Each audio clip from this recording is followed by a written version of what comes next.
একটা ব্যাগ রেখে গেছে, ব্যাগটা আমারে দে, একটু তাড়াতাড়ি দে, আমার আবার চেয়ারম্যানে নিয়ে শহরে যাইতে হইব। ইয়াল্লা, এটা দিয়ে আমার ভাইয়ের লোক। এই কি, চেয়ারম্যান সাহেবের বই নেই এই জায়গায়? বুঝলাম না বিষয়টা, তো চেয়ারম্যান সাহেব যাই কইতে হইব, তাড়াতাড়ি যাই। দিলি তো গোরে, দে নাও ঠেলা দে। আরে চিন্তা কইরো না, আমি আছি না।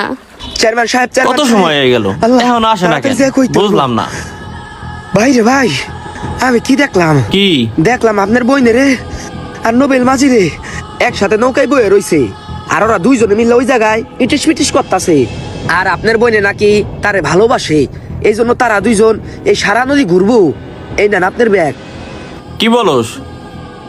ওদের এখন কই পাওয়া যাইবো? ভাই এতক্ষণে মনে হয় বাসায় গেছে গা। যা তো তুই, তুই এখনই অনিমারে আমার এখানে নিয়ে আয়। আজকে ওর একদিন, কি আমার একদিন। যা। আচ্ছা ঠিক আছে, থাকেন। এই কই আসো, ঘুরা তো মজা পাইছো না?